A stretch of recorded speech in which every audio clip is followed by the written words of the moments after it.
let's go ahead and go over our review.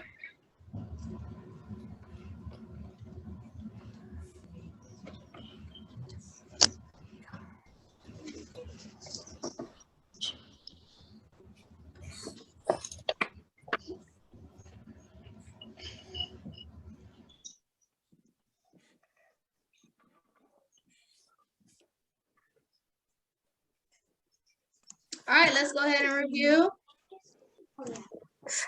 Okay, so just raise your hand to answer the question. I'm gonna go over the questions that will be directly on the test tomorrow. I told my mama about the story. Okay, so the first question asked us, when the visitors came to Abraham, what did they come to tell him when they came to visit him? That's for y'all too. Oh. Okay, when the 3 visitors came to visit Abraham, what did they come to tell him? Camille, what did they come to tell him?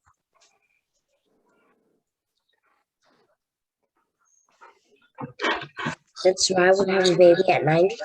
Yes, that his wife would have a baby. They said that by this time next year, his wife would already have a son. That's what they came to tell him. Okay. All right, next question. Where were the visitors from? After being with them a little while, Abraham realized something. Where were the visitors from? Where were they from, Nariah? Heaven. Yes, they were from heaven. The visitors were from heaven. Okay, next question. So those visitors were not just regular men, but they were from heaven. Next question. What did Sarah do when the visitors said that she would have a baby? What did she do? As soon as they said Sarah would have this baby. She laughed. Yes, she laughed to herself, and not because it wasn't like a laugh like it's funny, but a laugh because she did not believe it. She was like, I am 90 years old. There's no way I'm going to have a baby at this age. But, you know.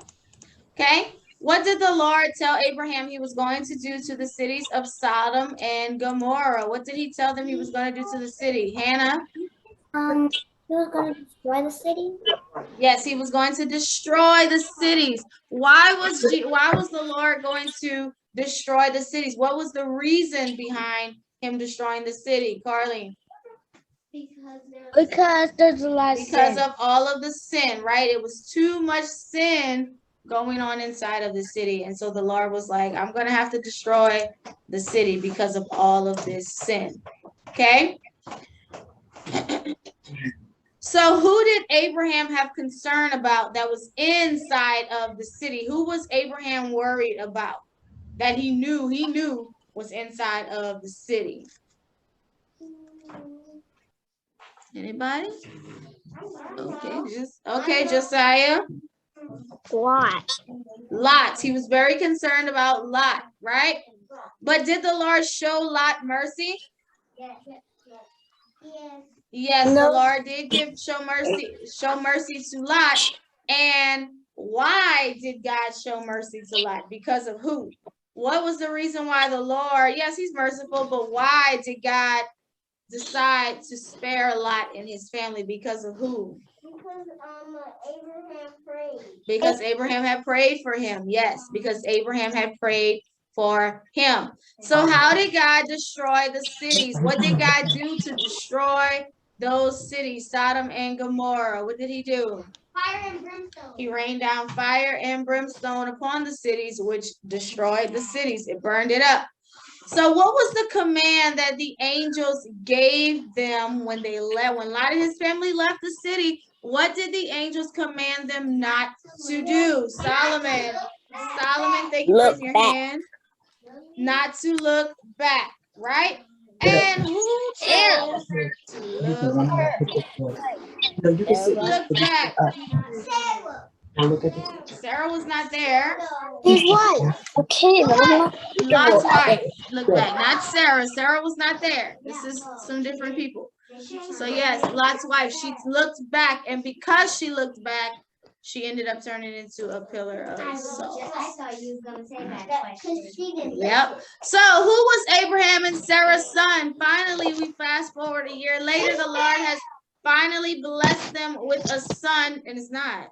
Who was their son?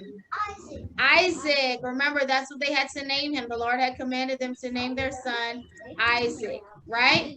So what does Isaac mean? And this is because that's what Sarah did when she found out she would have this son. What does Isaac mean, Lyric? Laughter. Laughter, because he laughed whenever, she laughed whenever they told her she would have a son. So what began to happen between Ishmael and Isaac? So remember, Ishmael was the son of Abraham and Hagar.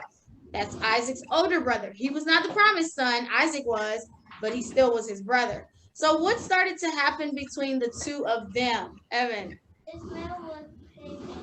Yes, Ishmael would kind of pick with Isaac, so they had a lot of, issues between them, right? So what did Sarah ask Abraham to do with Ishmael, Nariah? To send them away. She said, send Hagar back to her hometown, which was Egypt. She said, send her back to her hometown, okay? So Abraham had to do that. What happened when Hagar and Ishmael were on their way to Egypt? What ended up happening? It was not easy for them to get there. What happened as they were on their way there? Harlem. They're getting weak. Okay, they did, but why? Why? How did they get weak? What were they missing? Water. Right, they ran out of water and something else. Food. Food? No, it's not that. It was food, but it was like, did they get there fast? No. No, because what happened? They ended up getting lost, right? Yes, they were lost. So they ran out of water and they were lost. Okay? So what did Hagar do when she was afraid? So Hagar was very scared because Ishmael was really sick. She thought he would probably die. They didn't have no food, no water, and they didn't know where they were going. So how did not Sarah, what did Hagar do whenever she realized she needed help? What did she do? Carly? She prayed. She asked the Lord to help them. She prayed. What did God provide for Hagar and Ishmael? After she prayed and she looked up, what did the Lord provide for her? Taitlin. Water. Yes, the Lord provided water for her and her son, the pools of water, and so Ishmael was okay, and he did not, he did not die or anything. So what did God ask Abraham to do with his son Isaac? Because the Lord wanted to put Abraham to the test. So what did the Lord ask Abraham to do with Isaac? Evan? He was going to sacrifice. To offer him as a sacrifice. Who did Abraham tell Isaac was going to provide an offering? Whenever Isaac asked, who did Abraham say would provide the offering? He said God is going to provide the offering. So what happened when Abraham was about to sacrifice Isaac? What happened in that moment? Brian? God told Abraham to stop. Yes, the Lord told him to stop and to let him go, right? Yes. The Lord told him to stop and let him go. What did God provide as an offering? Instead of Isaac being the offering, the Lord had provided something else. What was it? A sheep. Yes, a ram. He provided a ram for them so that they could sacrifice. And so I told you this lesson that we learned about Abraham with his son Isaac is a picture of who? Who does this remind us of that did this very same thing for us? Okay, Kinley? God. Yes, God, when he sacrificed his son Jesus for us. Awesome. So that's all the questions that will be on the test on tomorrow. You will have 20 questions on tomorrow, plus your books of the Bible, and then your memory scripture will be included on there as well. Okay? So that's it for Bible today. I just wanted to review your lessons for this week and what will be on the test, what you will see on the test on tomorrow. So we do have our phonics, writing, language, and math assessment on today. You can log in later for your phonics test like we've been doing the last couple of weeks, okay? So I hope you all have a good day, and I will see you all. And we have chapel tomorrow. I'll put the link up, so let your parents know that we do have chapel tomorrow morning, okay? It'll be like 8:15 our time. But I'll put it in Google Classroom for your parents, okay? All right, guys. Thank you for joining us for